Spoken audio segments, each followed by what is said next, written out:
Including the Phillips that helped us get this space, the Indian Health Board, Little Earth Residents Association, made voting a tradition, the Minneapolis American Indian Center, the Minnesota Indian Women's Resource Center, the Native American Community Development Institute, and of course the Minnesota Indian Women's Sexual Assault Coalition. So if we could just give a round of applause to everybody who works so hard.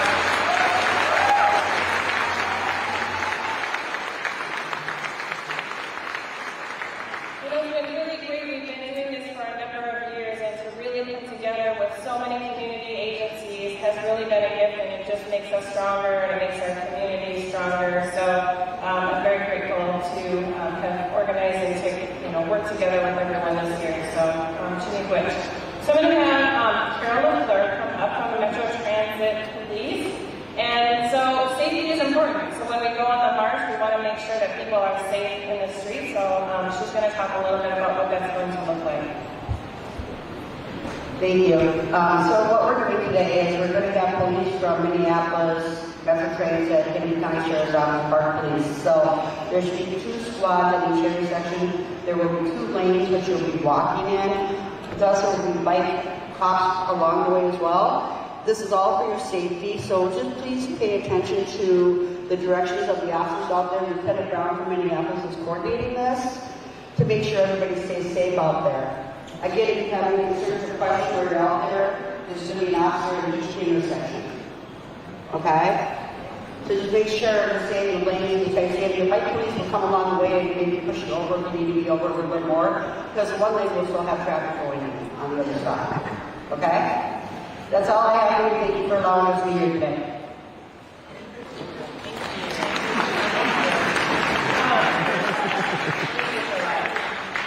So I'm going to invite our Ogichidakwe singers up. So they have been with us at, I believe, every march that we've held, every rally, and to really, honor and bring the voices of our elders and our community women, and have helped lead the singing on the marches as well. So they're going to say a few words and they're going to sing a few songs.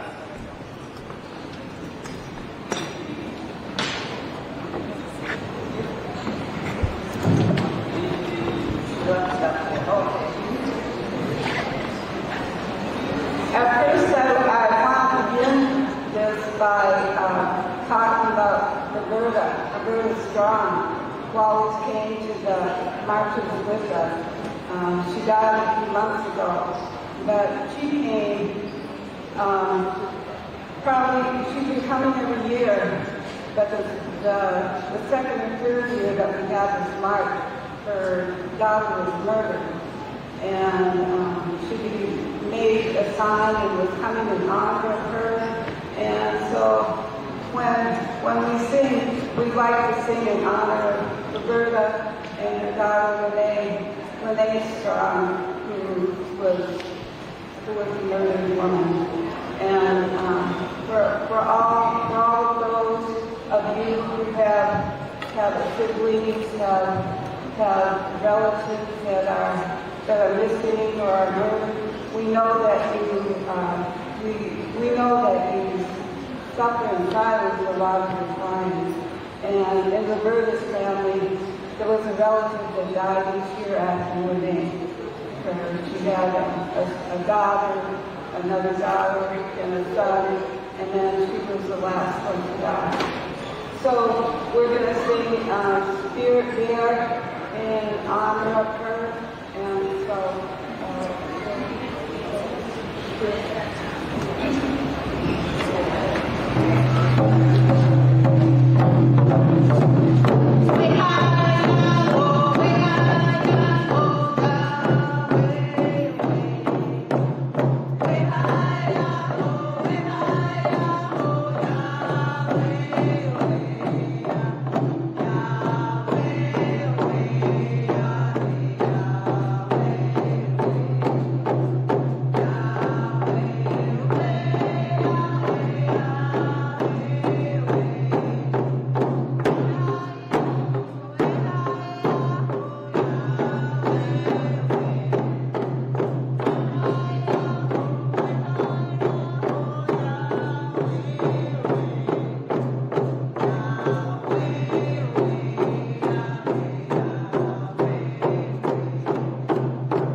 Representative Ruth Buffalo, who's on the Not Invisible Act Commission, and we are so thrilled that she came to say a few words. And, you know, she has really been a voice in North Dakota and across the country, and in a state that is not so friendly for Native people, has used her voice and has shown up even when it was scary. And so I'm really honored to introduce Ruth Buffalo.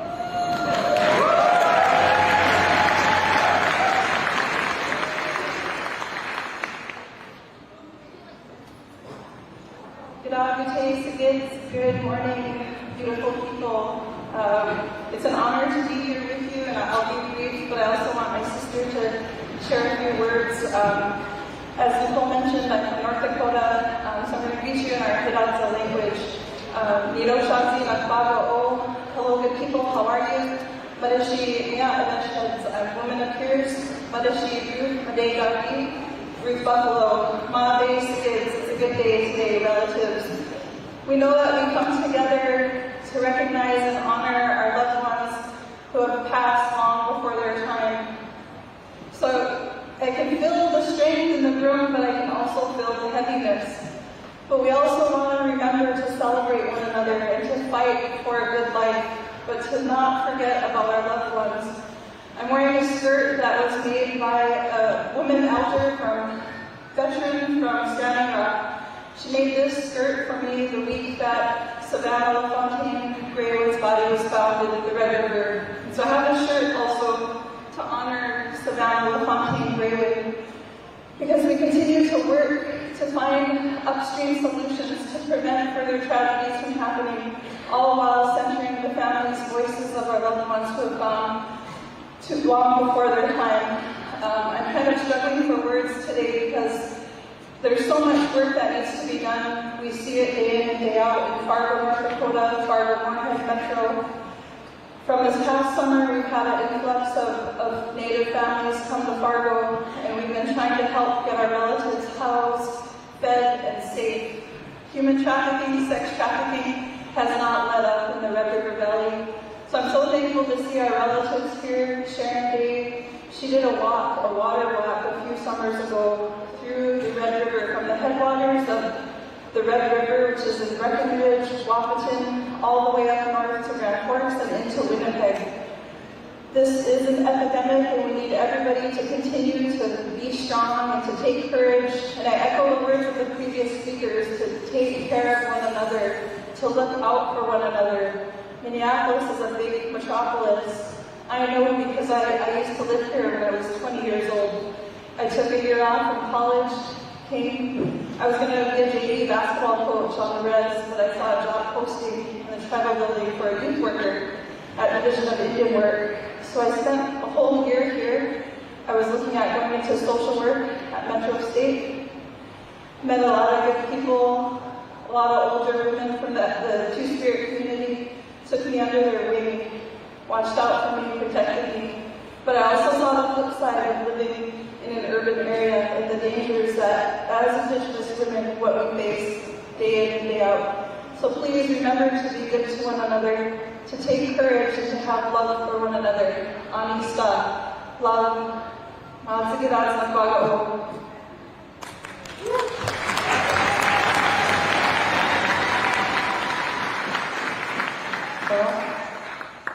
My name is Misty Bedroom. I'm a daughter, I'm a sister, I'm an auntie, and I am honored to be able to speak in front of you today.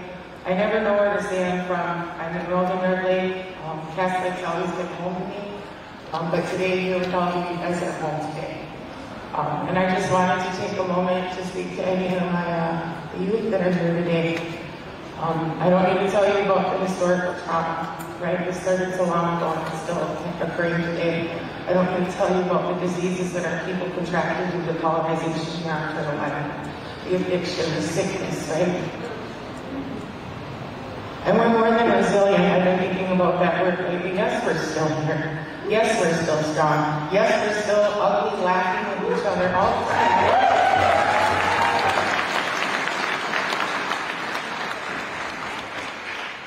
You come from an unbreakable bloodline. You come from a people who all they want to be able to do is exercise their deep and universal love for all beings on this planet, whether they be on 2 legs or swimming or crawling on the earth. And that is something to be proud of, and that is something to find strength in. And not to put any pressure on you, but you guys got to keep that going, right?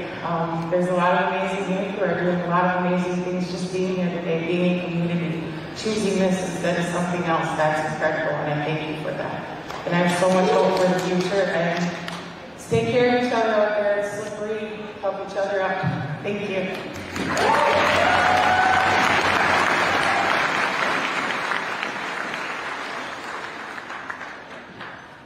I forgot to mention the Not Invisible Act Commission will be hosting or holding a field hearing here in Minneapolis, June 5th through the 9th. So please save the date. Please show up to a field hearing that the Not Invisible Act Commission is hosting or holding here in Minneapolis, June 5th through the 9th.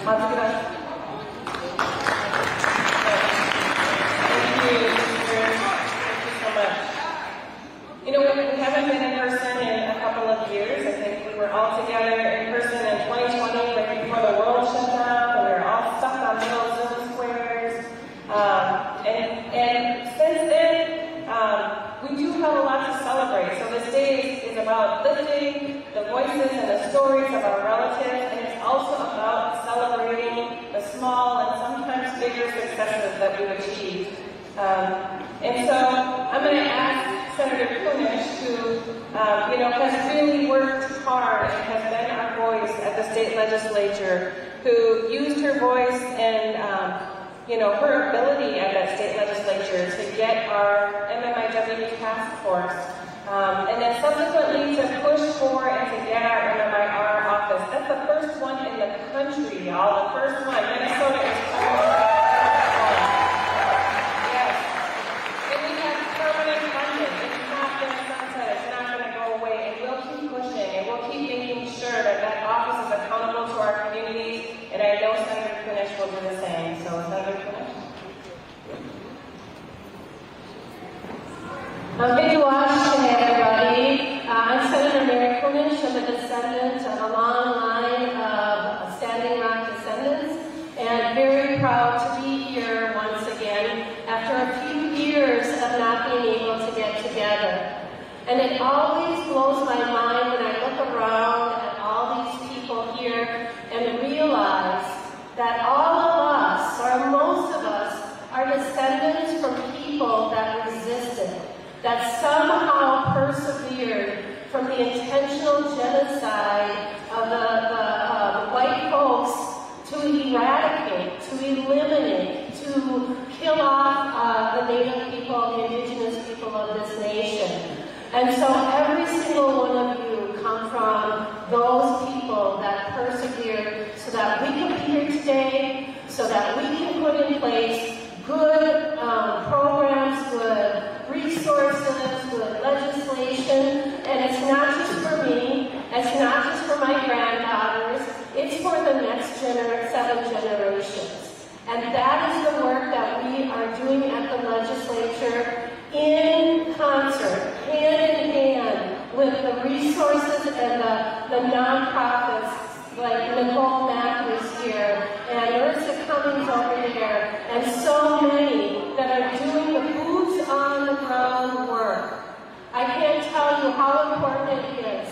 At the legislature, we are working so hard to ensure that we have the resources that we need in order to continue this work.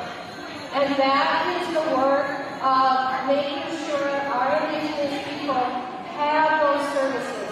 They have access to education, health care, housing, food, all of the things that we need to succeed. 6 years ago, I introduced the Missing and Murdered Indigenous Women's Task Force here in Minnesota. It was new. Look at you back there. Thank you. It was a new idea. It was a new concept, and I didn't know what to do or how to do it. But I was not going to let it go. And thankfully, we passed that legislation, and 2 years later, we created the very first in the nation Missing and Murdered Indigenous Women's, Missing and Murdered relative's office, a permanent office here in our state legislature. Thank you.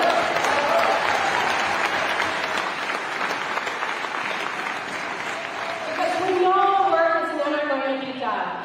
We know that our women, our girls, our boys, our men, our two-spirit are going to continue to be plagued by the efforts of those that would not like us to succeed. And so I just want to let you know, all of you, in concert with those of you here today, we will continue working at the legislature because, yes, representation matters. It matters that we have a mission of independent government. It matters that we have a Dakota woman in the Minnesota Senate. It matters that we have three Native women in the Minnesota House. And this is the work that we are going to do with you.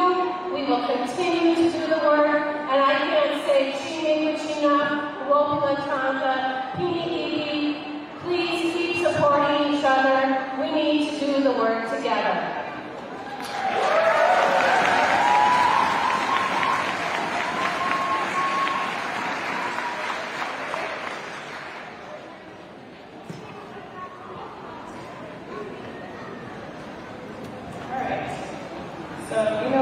Bunch of people that raise hell and make sure stuff happens, there's a little bit of stuff in the back. So, and it's okay because we're here and we're here to keep pushing and to keep fighting and to make sure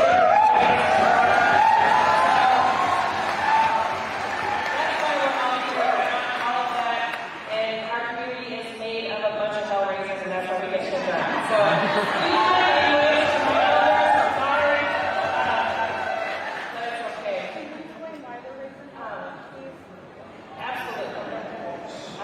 Can you, yes. So we will give a minute for them to explain what happened, but I'm going to ask, because we have more people that are pushing in our state legislature, and we have even more Native women who are there, who were voted in this year, so it's growing. The number of us in the state legislature is growing, our voices are growing, they're getting stronger.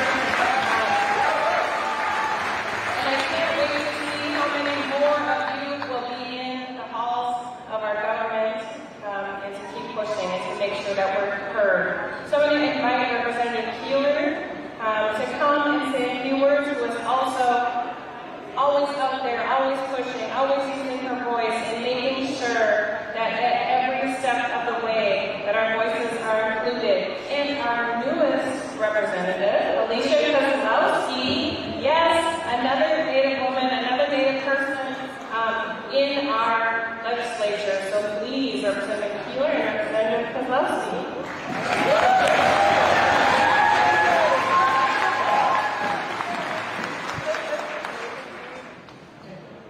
Hello, that's the comedy club, right? We're going to have a team here, but so I want to say thank you to everyone, and we know that this is so much bigger than NNIW. We know that what we're doing in Minnesota is around murdering missing Indigenous relatives. We know that this is much bigger than just our women and girls. We know that there's gender-based violence that's happening to us across this nation and in our state. And so, as we expand our team, Senator Kunish works on the Senate side, and as you heard, she's done amazing things.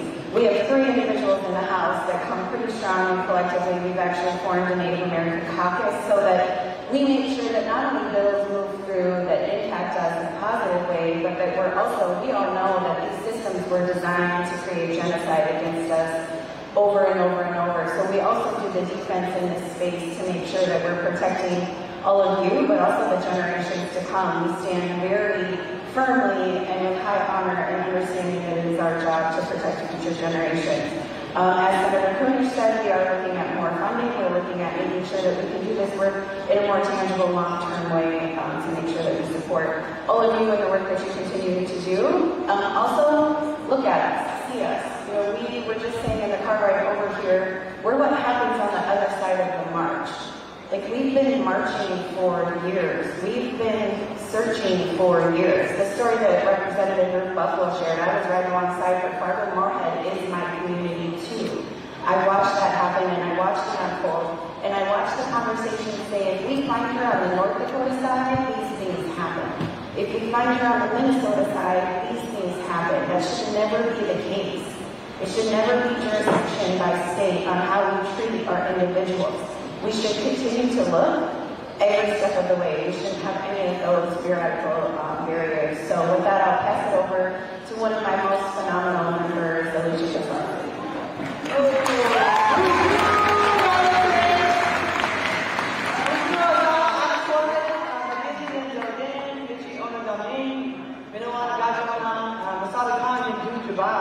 I'm super excited to be here. My name is Alicia. I guess I've added the title of representative somehow.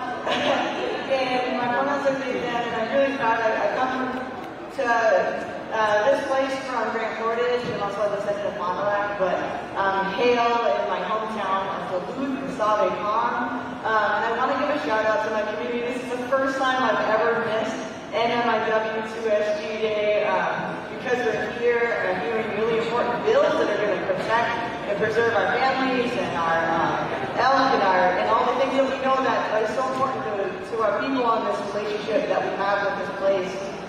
So I want to make sure to give a shout out to the folks in Duluth. That always remind me that we're here because of the survivors and we're here because families. And I'm here today, and many of you, everybody probably in this room, right, who has survived violence.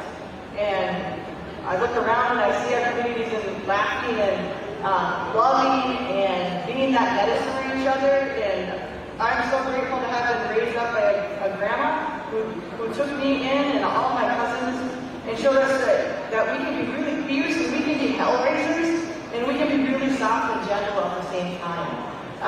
And I also come here as a trail runner. I know it's a thing that maybe people have done and we've been doing out here. I think I see some of you in the crowd. And I'm a pack animal, so we run on these trails miles and miles together because of this trauma that is in our body that we got to get out of our spirits and out of our bodies somehow.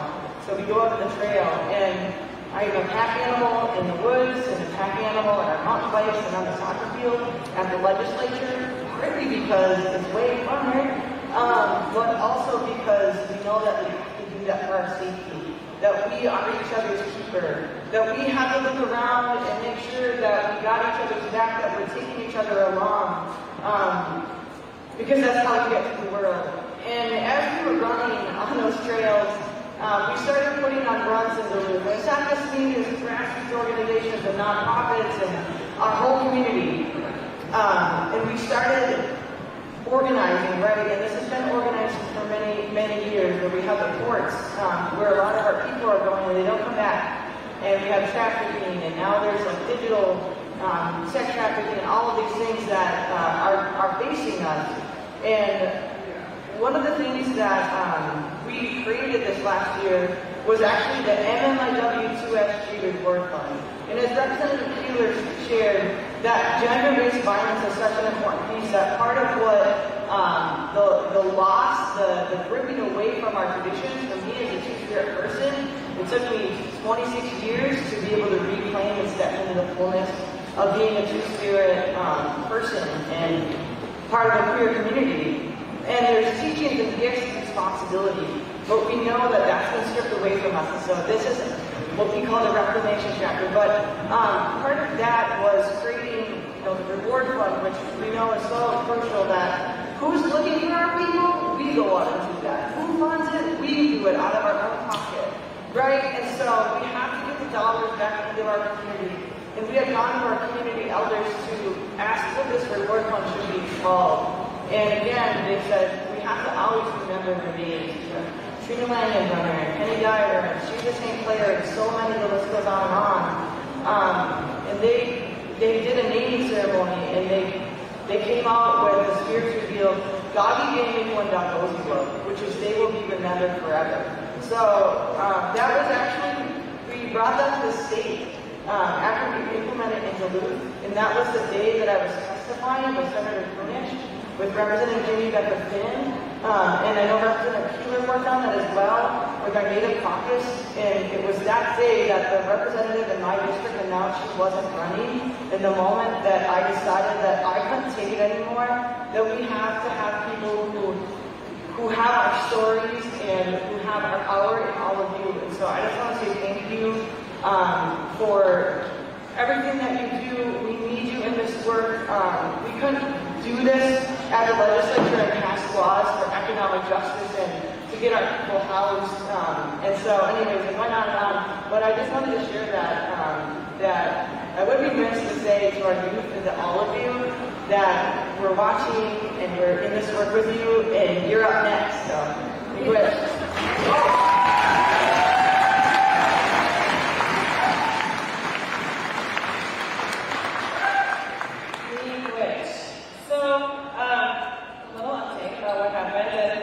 Politics and doing community work and making sure our communities are safe.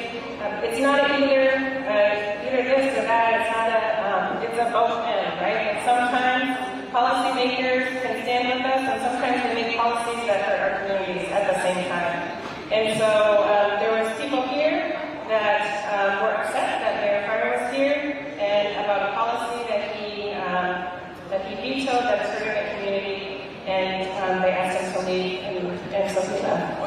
And so I just want to say that, and it doesn't take away from anything that's happening here, because we are all here for all of that. We want our communities to be safer. We want our people to be safer. We want our kids to be safer. And so we'll just keep pushing and making sure that happens. And so, I appreciate that he came and he was asked to put together a proclamation for today, and I appreciate that he showed up. And what happened is what happened, and sometimes that needs to happen because we need to keep pushing people to do more, and that's okay.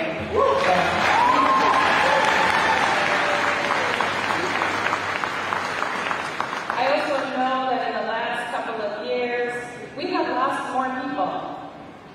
There are still relatives that we have not heard from, that have not come home. There are still stories that don't have endings, that we don't know the ending to, that we don't know what happened. There are still murders that are unsolved. There are still murders that haven't received justice.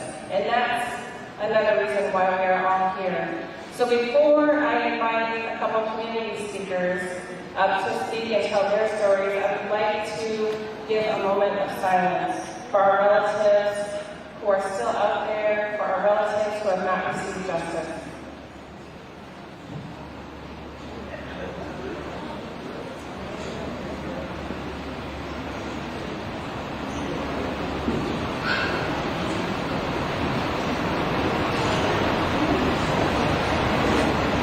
And to bring them into this room, let's call out their names. Let's make sure we hear them. Let's say their names. Let's raise those posters. Let's say their names. Just start yelling it out.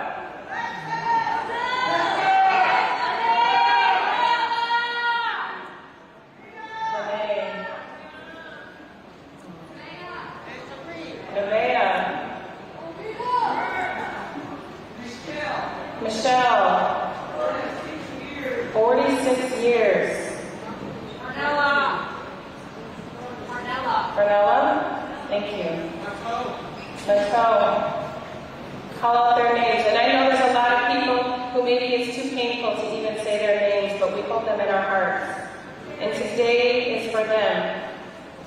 Every day is for them. We'll keep fighting for them. We'll keep showing up in the streets, even on rainy days, even on snowy days, even on days when it's 30 below. We will show up in the streets because we know many of them didn't have a choice whether they get to be on the streets. And so we will show up every day for them. Thank you. So I'm going to invite Mary. Community Speaker Mary Mill. Thank you. Maya. Oh, sorry, Maya. Whoever wrote this agenda. Hamidati Vekiloshe Chate Nape Shizaki Vimuke Ria Inishaki. Hello, my relatives, everybody in the community that came for such an important day. Thank you for coming. I just wanted to say some words and just say about my story a little bit about how I'm moving forward and feeling in my life today. I'm a mother, I'm a single mom, and with my daughter's dad, he abused me for many years, and I was kept in a room for a week and no phone, no food, and every time my family would call, I would have to tell them that everything was okay, and this went on for a long time, and we suffered a lot of abuse from that, and I know that many of our relatives who went through the same thing, they didn't make it out alive like I did. So I wanted to use my voice here today to recognize those that we lost through that type of abuse, through domestic violence, through other entities. I just wanted to say that one thing that helped me was calling my spirit back. And I got my name after I had my daughter, and that's really what has helped me. I know that today is a really hard day for everybody, and for people that we have lost, it's really hard to talk about and acknowledge, but nobody really dies in Tukasha. Nobody really dies in God. For the people that passed on, they live through us now. And being here together is what is going to keep us together and heal as a community, for our people that we lost, for our two-spirited people that were murdered, for men that were murdered, for our Indigenous people as a whole. Collectively, we suffer through so many traumas and violence every day, but what the time is for now is for healing, and we need to come together for each other and support each other as a family, because we're all relatives. Just because we're not blood related, we're still relatives with one of each other, and even though we come from different nations, different clans, different tribes, what keeps us together is the unity and coming together. Our people came together many years ago to fight against the assimilation and the genocide of our people, the attempted genocide, because we're still here and we're still alive today, and we're going to do this march, and we're going to be here for each other, for the ones that left us. We're still here, and we're going to march for them, so thank you.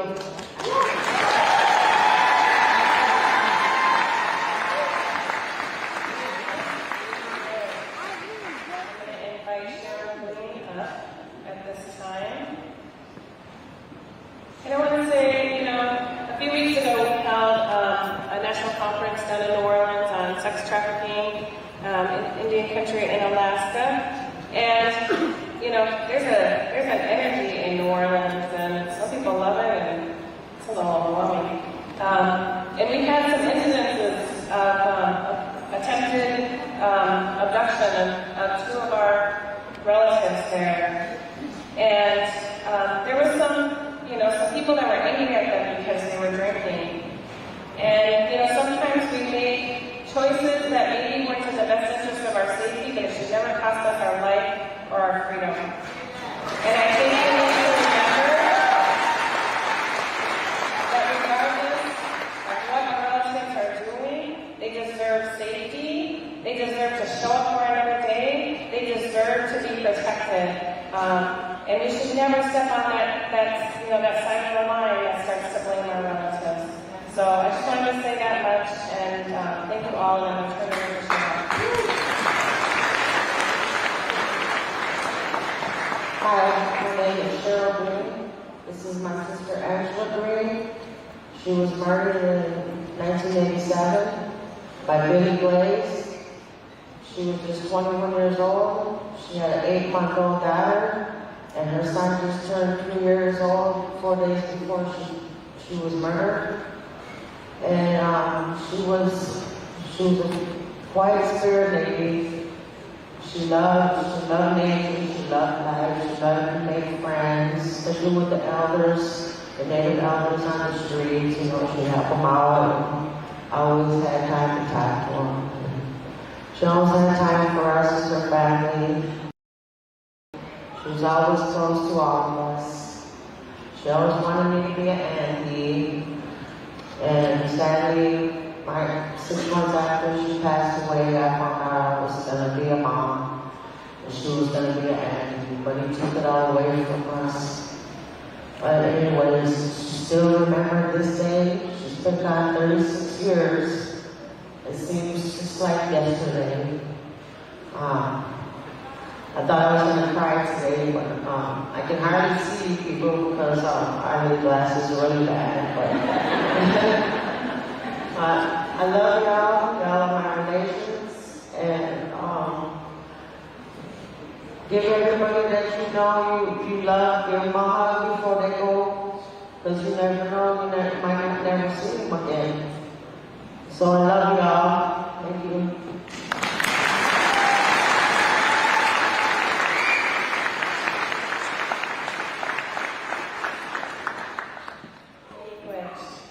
So one woman who always shows up for us and who is here every year is our Lieutenant Governor, Peggy Flanagan.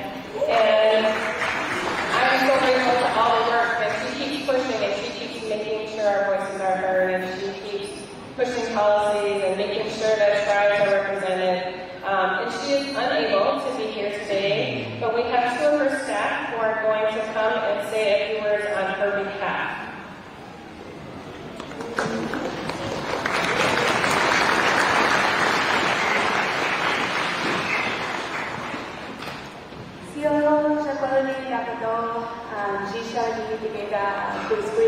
Hi everyone, I am Lorenzo, and we're so sorry that the Lieutenant Governor can't be here today. She had some unforeseen circumstances happen, but Mackenzie and I are here.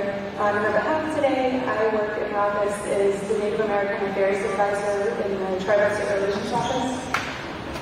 Hello, I'm Mackenzie Nolan, and I work very closely with our Lieutenant Governor as a Senior Public Engagement Liaison in the Governor's Office, working with the urban Native communities. The Lieutenant Governor wanted to say that as well she can't be here, it would be an honor to join you all. I think from Mariah, it is an honor to be here with all of you today. So she sent some words that we're going to read on her behalf to you all today.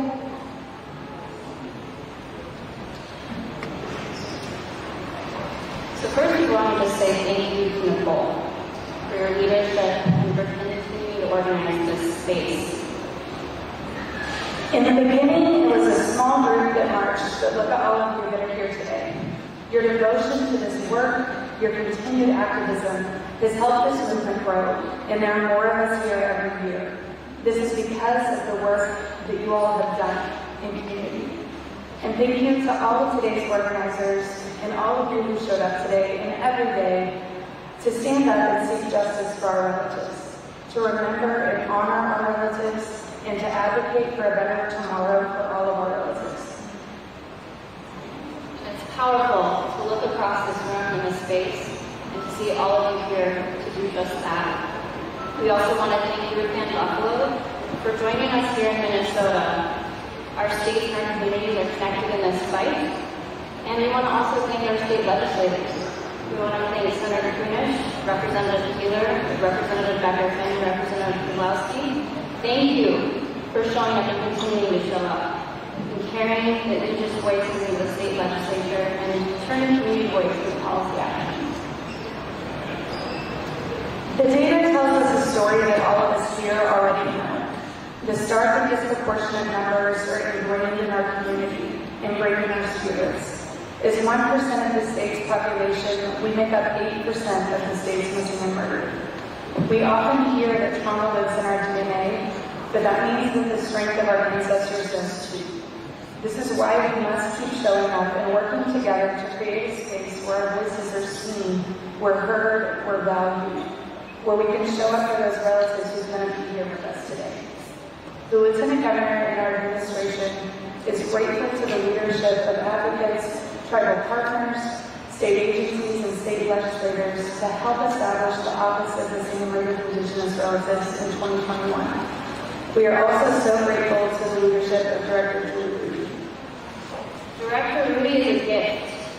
Through her leadership, the work of the office, and the partnership that continue across counties and cities and across levels of government and private sector, we can continue to make a difference on this issue. That's why the Governor and Lieutenant Governor are recommending additional funding to support the office, adding staff and capacity, in addition to an advisory council. Together, we continue to take action to build a future in this state where we don't need a missing and murdered Indigenous relatives office. A future where everyone gets home safely. Everyone deserves to get home safely. In addition to supporting the NMIR office, the Governor and Lieutenant Governor and our administration are working to address the needs of communities from a holistic perspective. These issues do not happen in silos. When folks are housed, they are safer and they are healthier. When folks have access to good, safe jobs, they are safer and healthier. When folks have access to culturally specific services, they are safer and healthier. And when the organizations and advocates who are doing the work on the ground and in community can flourish, we all do better. That's why the Governor and Lieutenant Governor are working to prioritize investments across housing, response to homelessness, healthcare, public safety, education, and more through their budget proposals and work this session. We have made incredible strides to work together in advancing this work, and this movement grows every year because of the work that all of you are doing in community every day. Thank you to all of you for being a part of this fight. Days like today matter tremendously. So keep showing up and keep remembering and keep fighting. We're so grateful to be here with you all in the community today to pay tribute to our relatives that are not. Thank you all. Thank you all so much.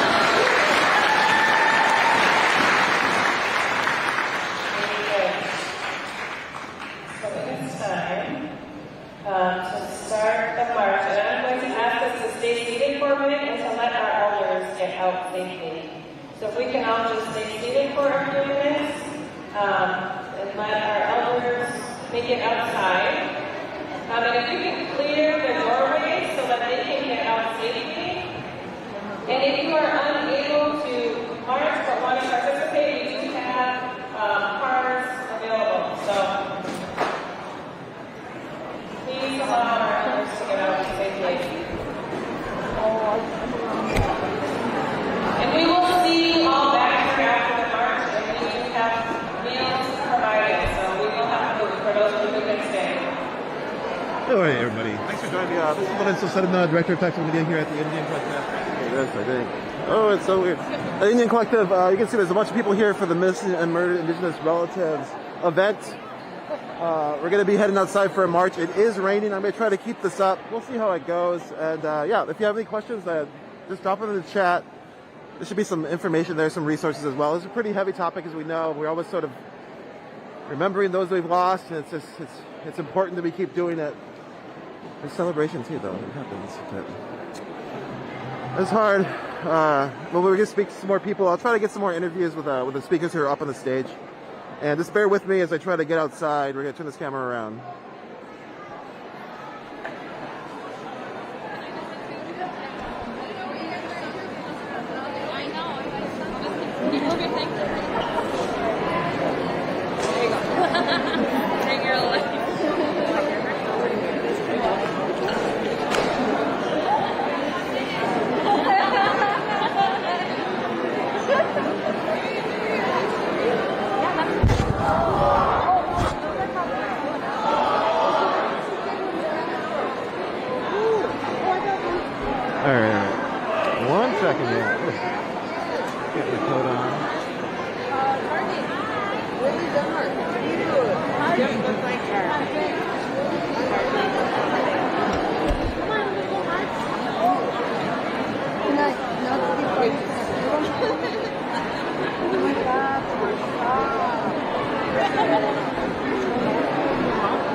can see all the people who are gathered here. There's a lot of folks.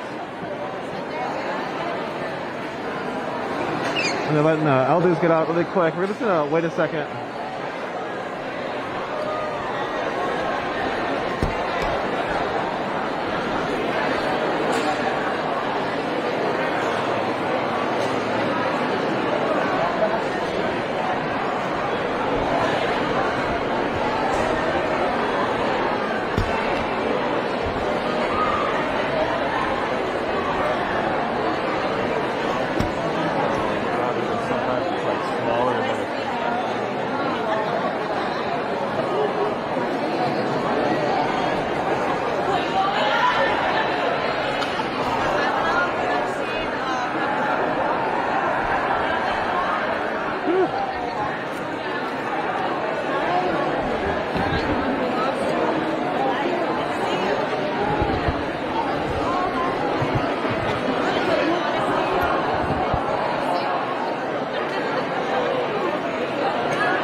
So give me a second here.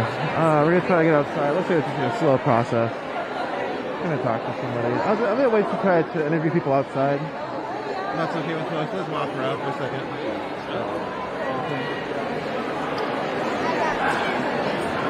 This is Minneapolis, Minnesota. We're just south of the American Indian Center in East Phillips Park. I'm not sure what this building is called, to be honest. I'm just here. I can see there's a baby. Bring their babies. The march is gonna be super wet. I don't know how we're gonna do it. I have an umbrella, and that's my plan. It's an umbrella plan.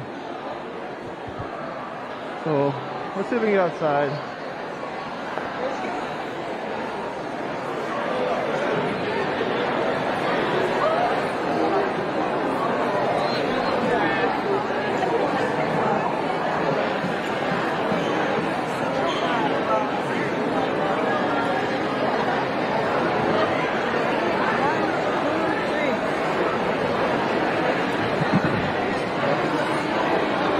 Yeah, it's just like a slow, ambling process to get out.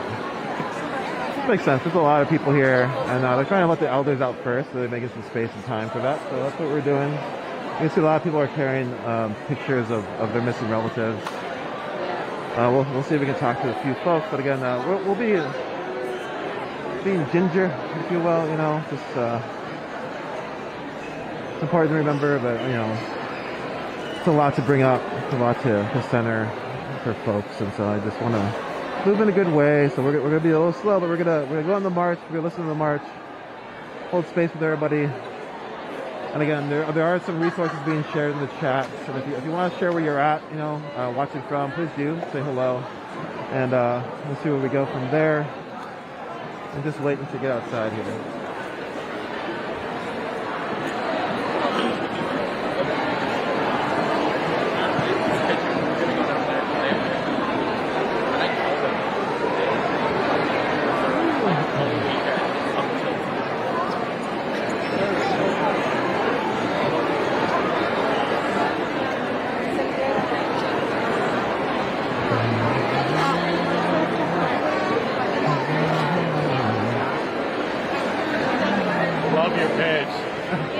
Love all your content. Oh, thank you so much.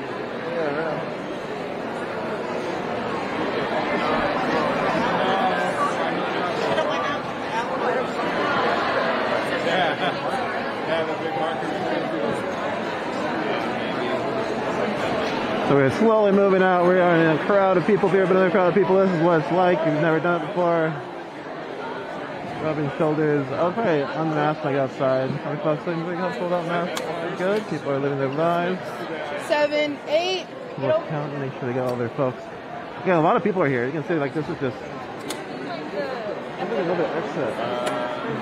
I was like. Let's see if I can see the chat while we're doing this. I can answer any questions.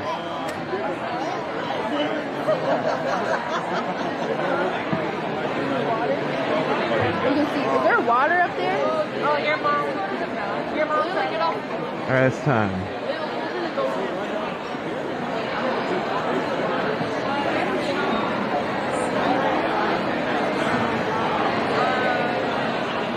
It's live. see him. I was totally feeling. I was like, oh baby! I was like, I'm so excited. Hey.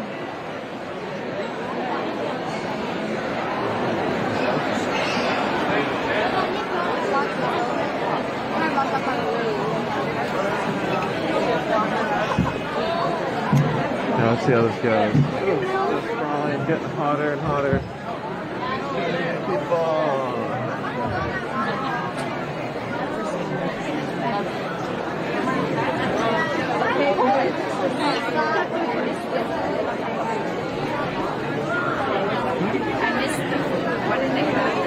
I think it's afterwards. It's after, yeah. So you didn't miss that? Huh? Tell me your baby's name again. Gloria. Gloria, that's right. Yeah, that was a long time ago. That was like, it was her first smile. Because they're so big, are they over 1 year? Yeah, they're a year and a month. A year and a month. Yeah, it's a while. I know, this is really, it's not, this is live. Oh! Doesn't matter. People know I have a baby. I'll just let you know so you don't start, you know. Hold on now. Oh, this is a process. This is the most exciting live stream I've ever done. We're like in a crowd of people. Moving slowly. I'm trying to check. See if I can see a chat.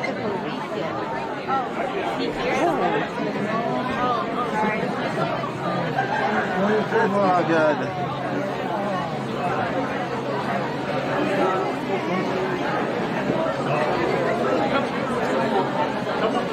Yeah, if anybody has wants to say hello in the chat, just let us know where you're watching from. And yeah, we're gonna get outside. We're gonna be on the march for a bit. It should be pretty good. Should be a pretty powerful feeling. Experience it together. Experience power together. I love hearing the marches talk about it that way. Visibility. You know, I think this is a very visible march here in Minneapolis.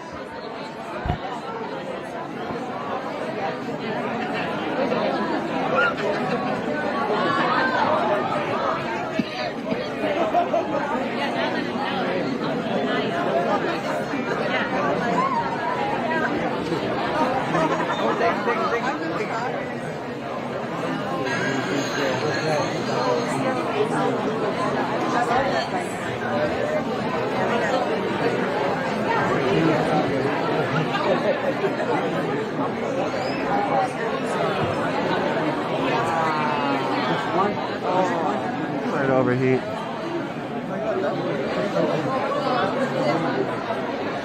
Just slide by real quick. I'm gonna try to go out this other door and then just walk around the building. This one? It's going. Call the. Yeah. Okay. Oh, thank you. Oh, you too. So good to see you. I know, it's rough. Yeah, you got it. Warm, excuse me. Get out here.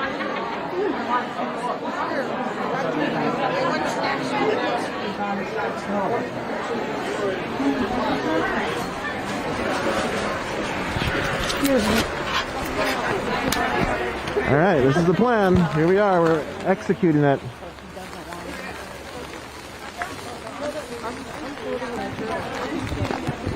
It is very raining. Give me a second here.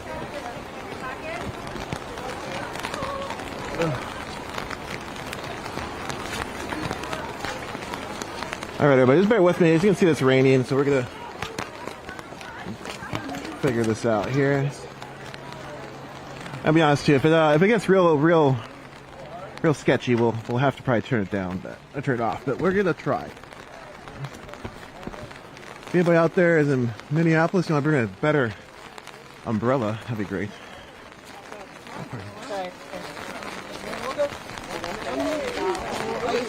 Thank you. What's this ice?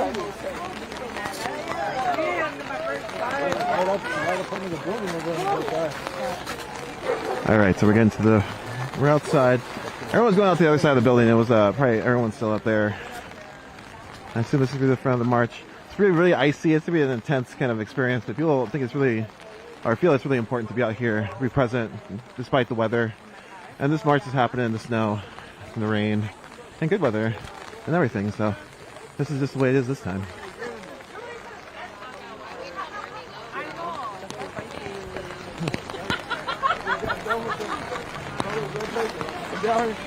Man, I need that, man. Damn, man. Yeah, it's possible. Hey, good to see you. Yeah. Like I said, like we're gonna try to stay live, but this rain is pretty real. Oh, sorry. Hey. You can see the situation here.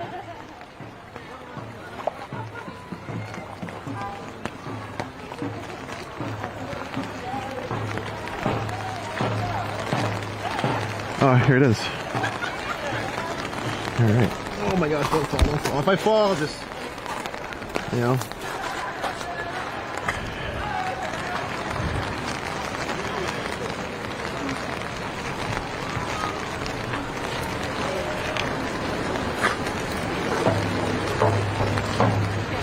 All right, everybody, welcome to Minneapolis, Minnesota Missing and Murdered Indigenous Women and Relatives March. This is the beginning of it.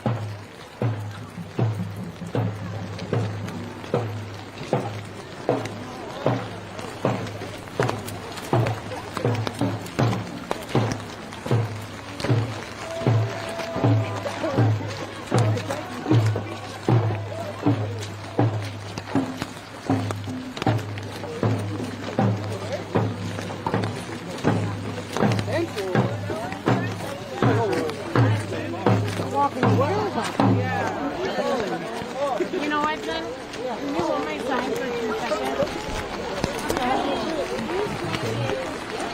Yeah, it's right with me. It's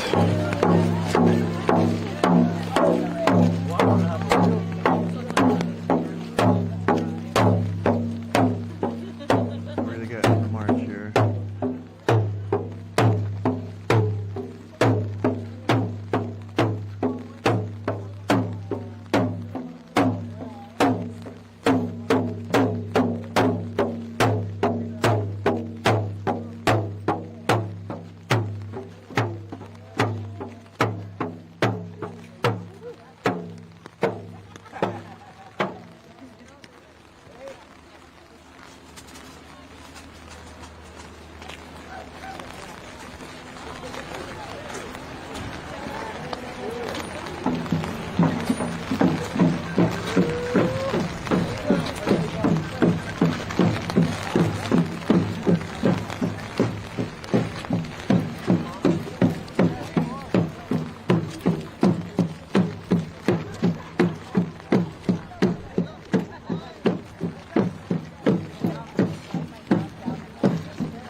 I can't do much with.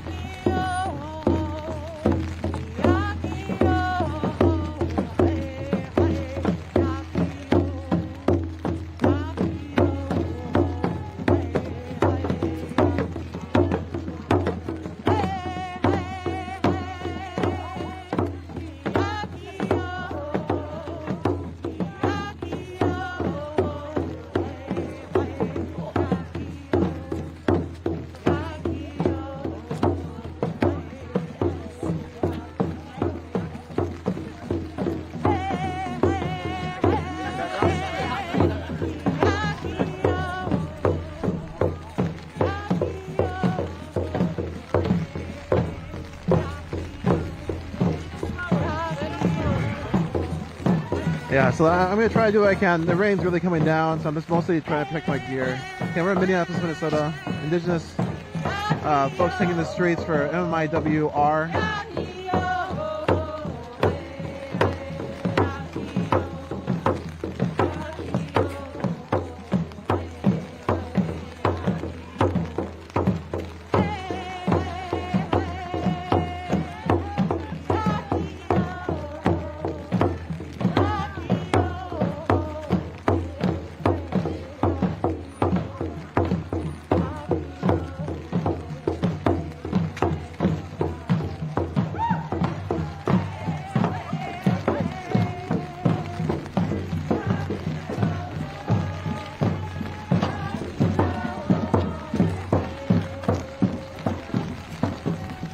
very possible I fall at any second. Let's see how big the march is.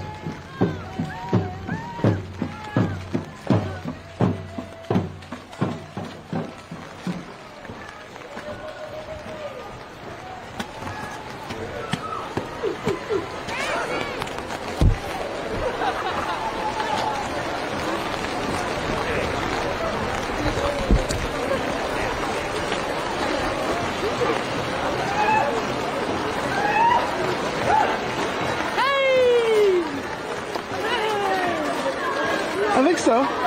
Oh, we're seeing this? This looks good, right? This feels important. Right now.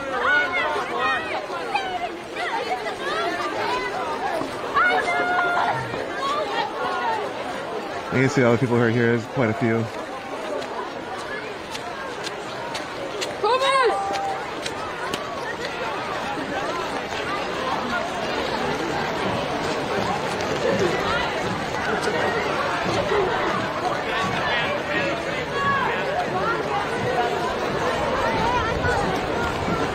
Alright, we're gonna keep moving. I try to get back to the front. Again, just bear with me. The rain is making it pretty hard to do a lot of stuff. So hopefully everything looks good on the internet.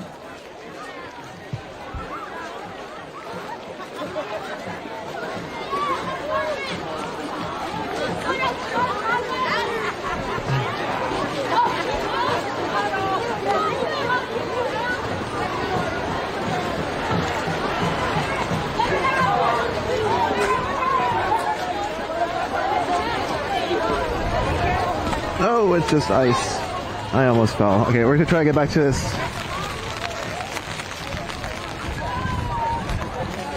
Thanks everybody for joining me. Thanks for being here in the rain. Minneapolis, Minnesota. Missing and Murdered Indigenous Women and Relatives March.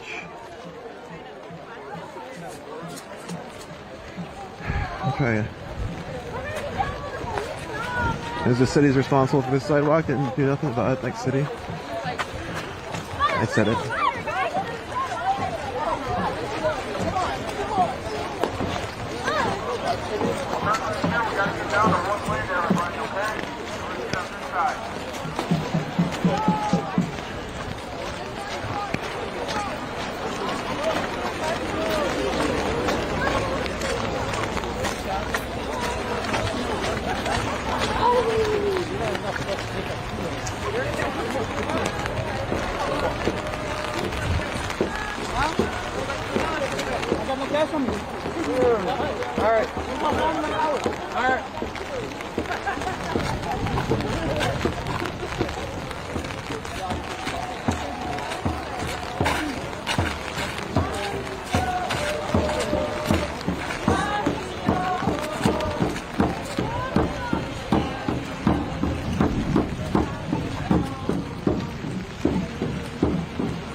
We're just gonna go on this march together. I don't know if we'll get interviews.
Here, I'm gonna move up front. I'm gonna try to get to above this bridge here so we can see how big this march is.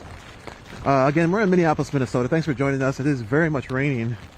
It's like 40-some degrees. You can see there's snow everywhere, icy sidewalks, roads. But there's a lot of people out here, regardless of the weather. And the earlier, you guys there, stop for a second. I'll get above. And the speeches where everyone was talking about how important it was just to show up, despite the weather, just to be here for relatives who are missing. There's also speeches by different representatives talking about the different sort of legal mechanisms they've created. I'm hoping to get some interviews to talk about the MIR office here in Minnesota, and hopefully talk to Ruth Buffalo about it was called the committee that they're talking about, but also it's just a little harder when everything is trying to make sure my gear stays up for you all.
Get back down. We'll go where we can.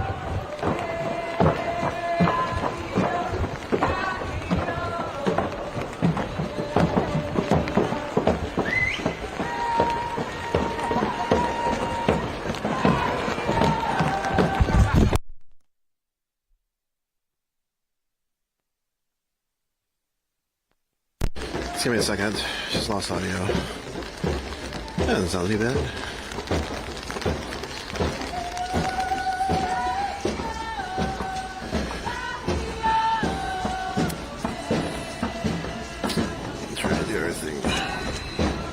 Yeah, I'm Lorenzo Serna. This is Mike. I'm at my WR march here in Minneapolis, Minnesota. Getting rain all over my gear. I was trying to avoid it's happening. So again, I might eventually have to go down because this isn't going to work out how I want it to. Check. I'm just going to take this one. Come on.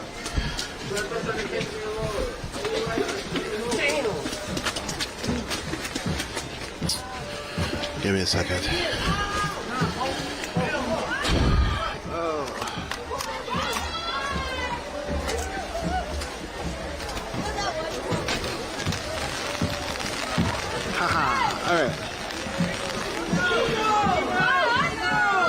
All right, what's up, everybody? Can you hear me? Mic check. Okay. We lost our mic. It was getting pretty wet, so we're down to just camera, which also is getting pretty wet. We're going to do our best to stay up. It's really important to be here, so we're going to be here.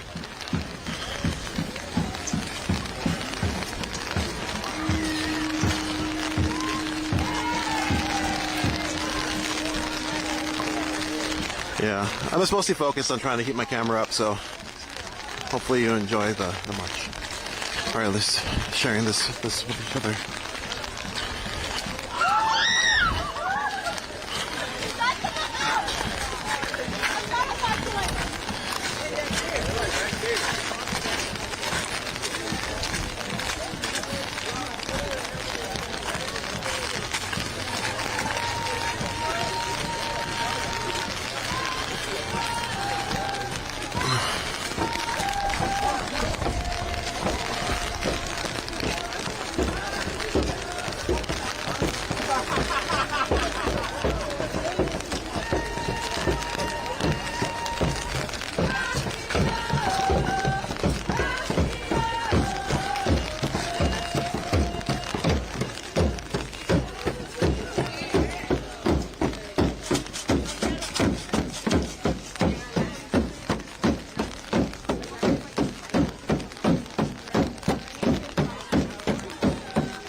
It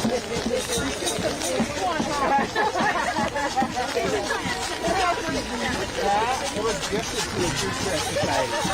So by a couple and the person passed, and they were a big activist who donated it to the people.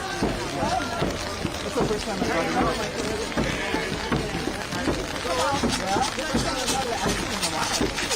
Oh, I thought you wanted an arm down.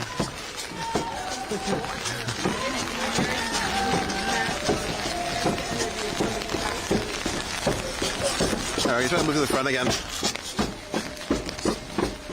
Check, yeah.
Let's see the amount of folks are here.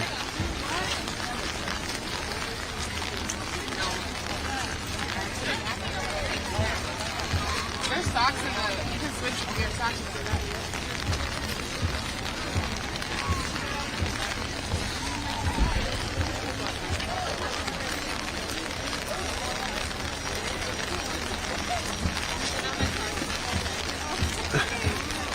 All right, everybody. Looks like we're heading back towards the beginning of the march. But again, we're in Minneapolis, Minnesota. I'm going to try to see if I can get my phone out so I can read you the description of the event. I apologize. I was really trying. I was going to try to get some interviews, but I'm holding an umbrella and a camera, and it's very wet, so it's kind of a little harder than I anticipated. Not true. I knew it would be this hard. But I also can't see what I plan to interview, so we're going to keep trying. But again, I'm Lorenzo Serna. I'm the director of tactical media here at the NDN Collective. Really thankful you all are here to join us here in the streets of Minneapolis, Minnesota, to raise awareness about missing and murdered Indigenous women and relatives. And you can see the massive amount of people who are out here in the streets. This march brings a lot of folks out, brings a lot of visibility out to this ongoing issue. You heard during the speeches that Indigenous people make 1% of Minnesota and 8% of those missing and murdered here. And here in Minnesota, it's across the nation, I think it's different.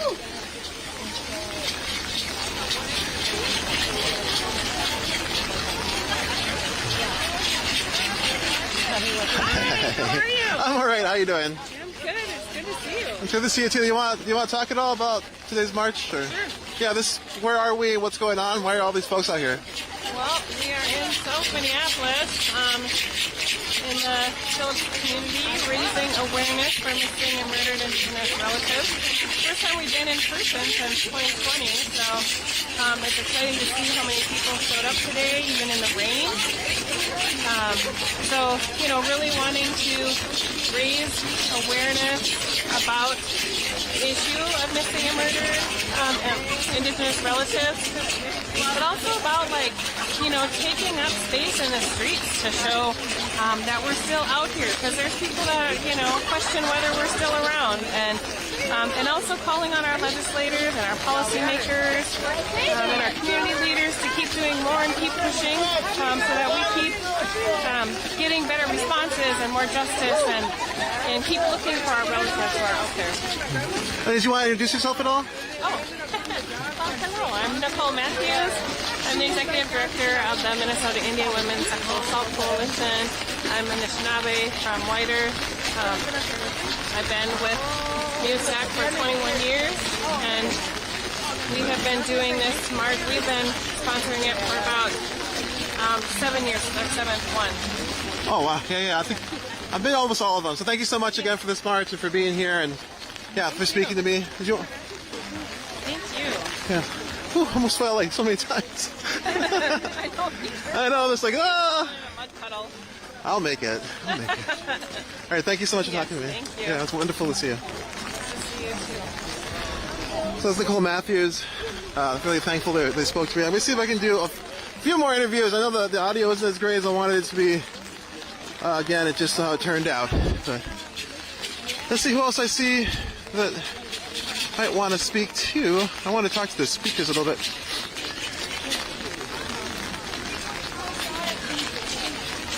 Oh, my nose is getting really runny. I have no idea what my face looks like.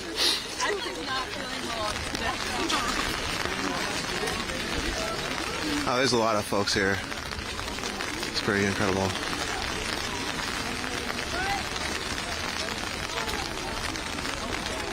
I also since I'm alone, I don't feel super comfortable coming up to people, and with the camera it's live, so that's why I'm a little hesitant. I like somebody with me to kind of check in and get consent first before I kind of come up and hey, talk to me. So that's kind of why I'm kind of hovering on the edges. Just how it turned out today. All right, this is the end. Now I have to try to get to the front. Let's see how this goes. We'll wait till the end of the march here.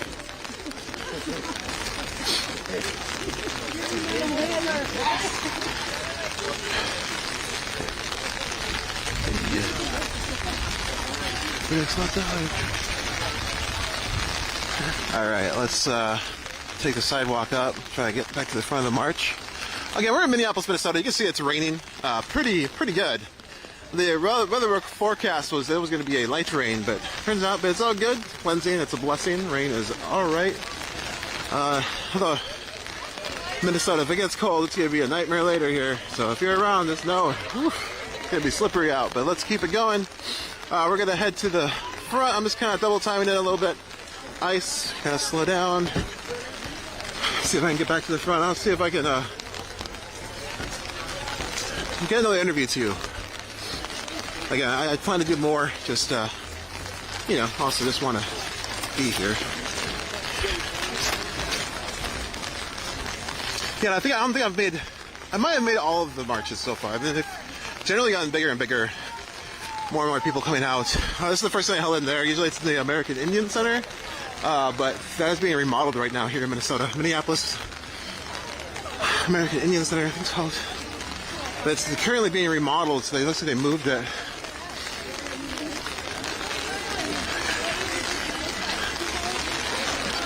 Whew. It's not slowing down. I can promise you that. It is definitely what I would call speeding up. We're going to jump in here. So I get an interview with Ruth Buffalo. I want to hear about this committee. But I apologize, the audio is just terrible. But we'll see how it goes.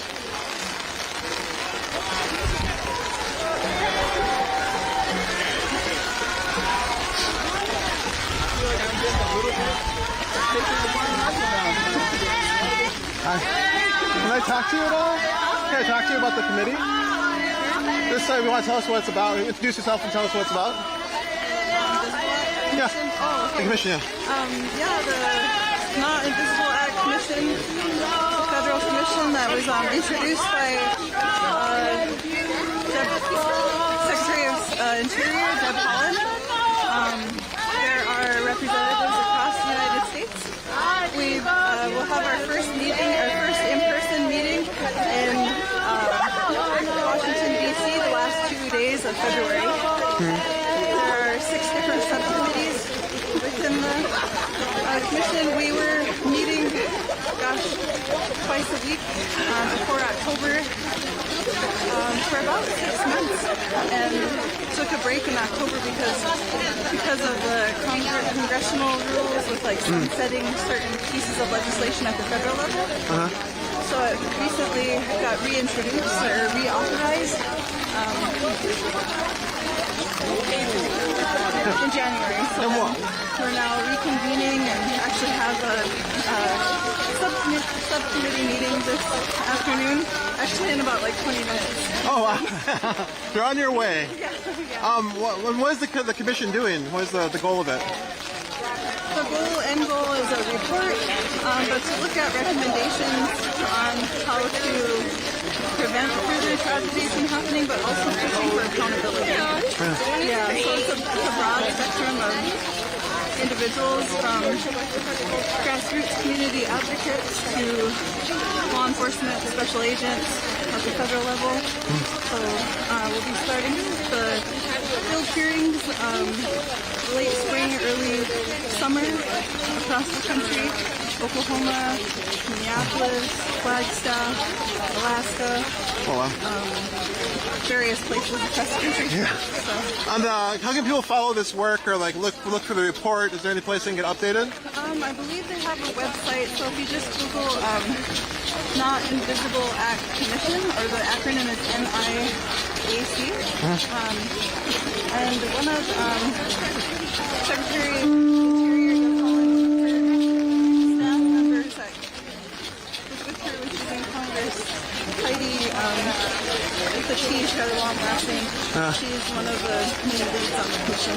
And did you want to introduce yourself? I don't know if I... Oh, sure. Madashi Mia Adashed, or Madashi Ruth Madegadi, Ruth Buffalo from Mandarin that live in Fargo, enrolled citizen of the Mandan Hidatsa Mersha Nation. And out of breath. Yeah, for sure. No, it's all good. Thank you so much for that. Thanks for talking to me. No problem. Yeah, I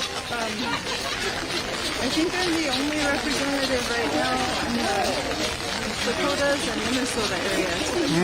So definitely want people to know that if there's anything I could be pushing forward for them at the table, I definitely will. Yeah, and you're on social media too. Is it just Ruth Buffalo or? All right, cool. Right on. Thank you so much. That's some more information about the commission that they were speaking about at the rally. I'm not sure if you could hear it. I hope you could. Not an Invisible Commission, and you can look up. There might be a website.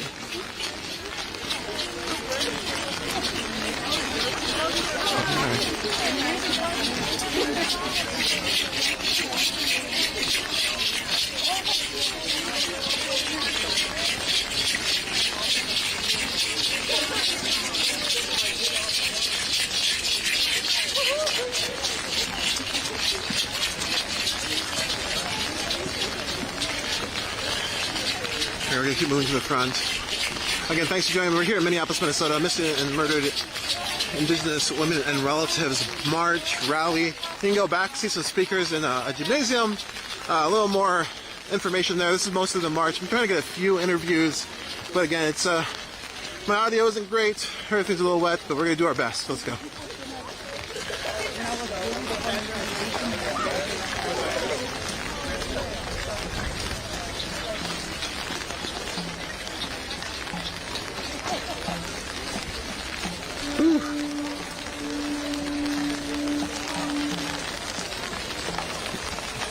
Try to check my phone really quick to make sure I'm actually still up, because everything is very wet. Maybe it's mostly me.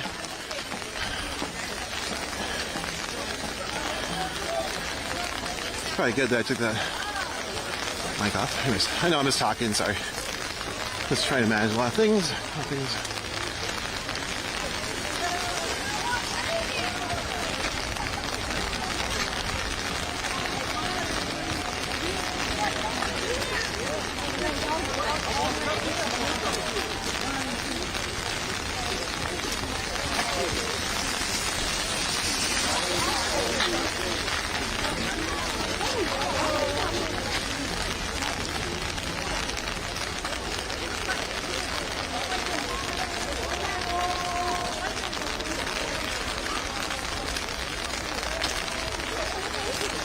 All right, everybody. Big ups to everybody watching, everyone supporting. Again, if you want to share where you're at, please let me know. It'd be nice. This is Minneapolis, Minnesota. At the cross, East 24th Street up there. I think we're probably like 10 minutes away from where we started. And then we'll probably take the feed down from there. You can see how massive this march is. It's really, even in the rain. Usually if you're a event organizer, you're like, oh, the rain's gonna cause less people to come out, but that doesn't really seem to affect this march. People are gonna be out here for their relatives. They're gonna show up, and they're not gonna stop showing up until they all come home. So that's what you're seeing. Or we bring them all home. I heard one of the speakers talking about that it's always Indigenous people who are looking for their relatives. They're always looking, they're not forgetting them. And here in Minnesota, they're trying to push the state to provide more and more resources to help this work of finding and defending the sacred, you know. And a lot has happened. I was hoping to speak to a few of the representatives about the office they have here. It's the only one in the country, I guess. Missing and Murdered Indigenous Relatives Office. And then also it has permanent funding. So in legislation, this isn't like a funding item. It's permanently funded. Hey, what?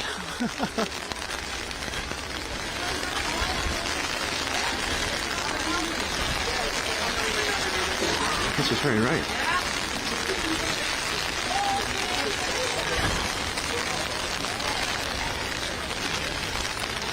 Yeah, this rain is really intense. Let's see all these puddles.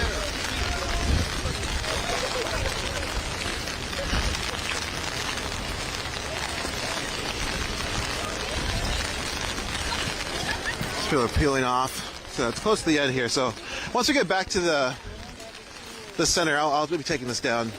But thanks for joining us. I hope those who can't make it, or you know, those who are stuck at home, or for whatever reason have childcare, have to take care of their children, can't bring them out in this today, or have sick relatives, you have to be home with them. We're hoping that this can help you be here a little bit. So thank you for joining and being in this march with me in the rain, and remembering our relatives. That's why we do it, just to make things accessible for folks who can't make it, knowing that a lot of our communities, you know, can't travel super easy, are working in their own communities. I know there's marches all over the country as well, events to uplift this event and uplift our missing relatives. And there's joyful events too. I know it was very hard to listen to these stories and the reality of what we're living in, you know. But also, there's us, you know. Here we are, not forgetting.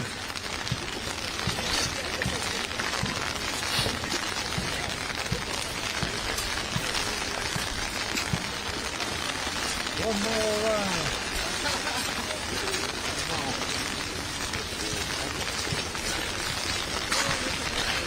Trying to get past here. I'm running down this because it's all covered in dirt, so I feel like I'm not going to fall. There's no guarantee. All right, 1 second.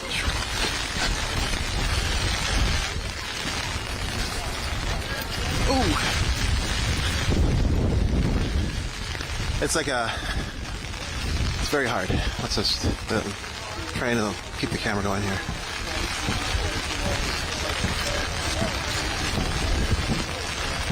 I wanted to get an umbrella hat, just so you know. That was my original plan. It didn't work out.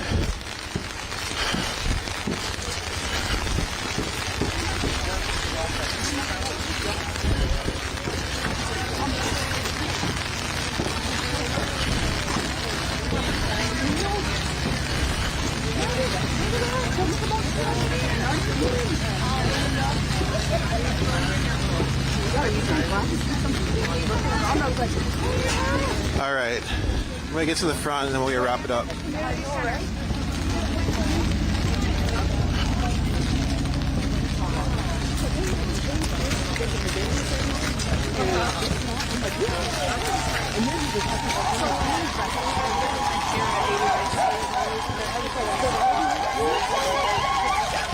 Oh, good to see you.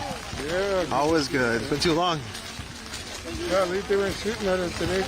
Yeah, that's true. Spraying us. This is it's training. It's walking and training. Yeah, I got two This is live. I got two nephews that are missing.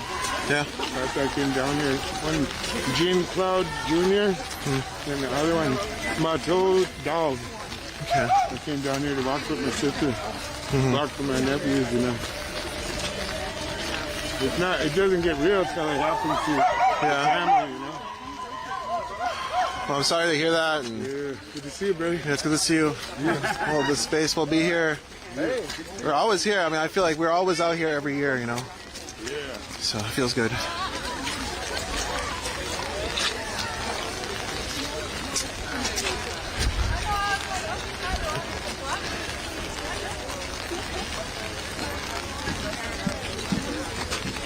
How are you that so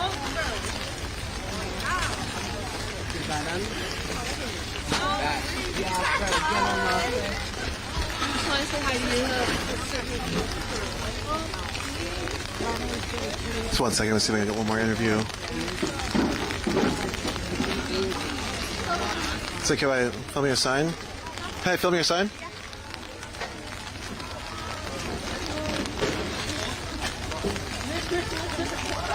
Thank you. Some people are carrying signs of their relatives they're missing.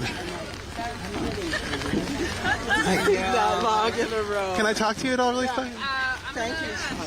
I'm just like, why is it important that people come out today? Like, what brings everyone out?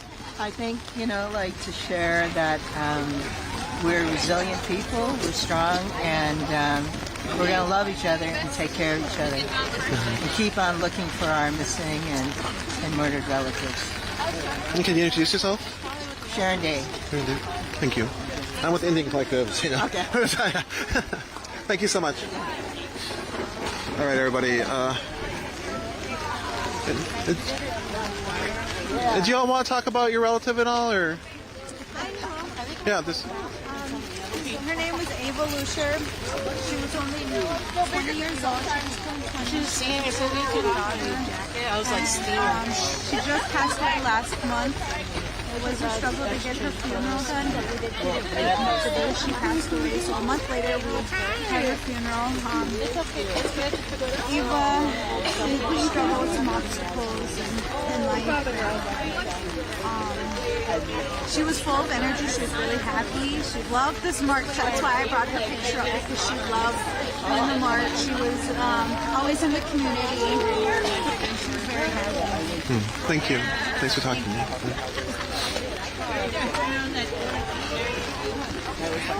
Just looking around, see if there's anybody else I can speak to before I take the feed down. Exactly. Did you all want to talk about why you're here? Did you want to talk about why you're here at all? On camera? You don't have to at this house.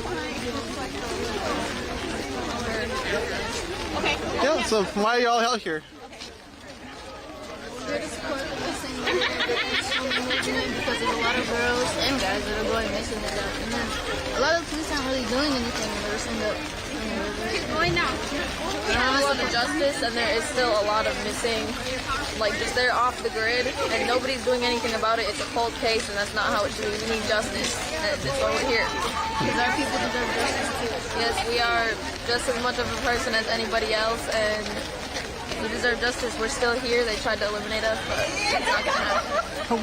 Thank you.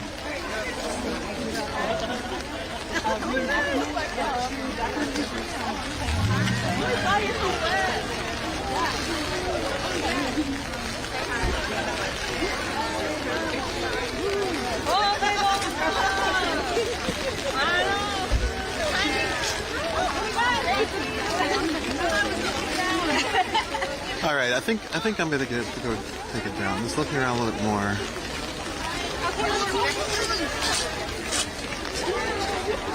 Just want to ask everybody, like, why are you here? Why are you here? We're walking through a giant puddle.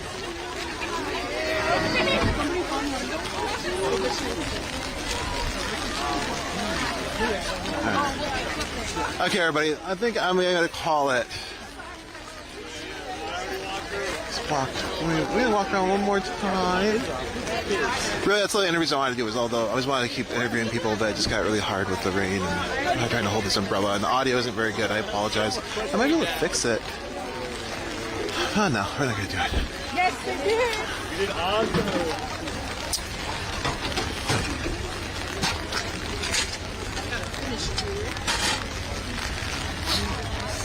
All right, well, here I am.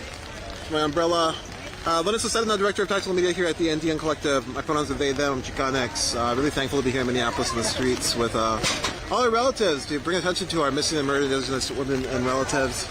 You can see all the people that came out. It's a yearly event. COVID sort of shut down, or at least the in-person event kind of dwindled a little bit. This is the first time they're out since then, and you can see how many people showed up.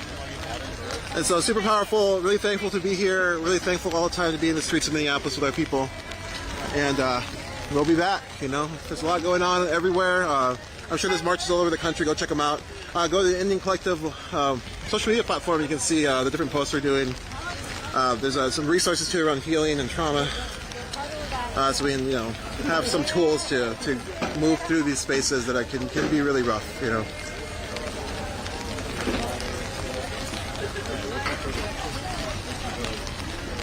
All right, so I'm still like looking to see if I'm going to interview anybody else, but I don't think I'm gonna. I'm just kind of. So we're gonna take this down in a second.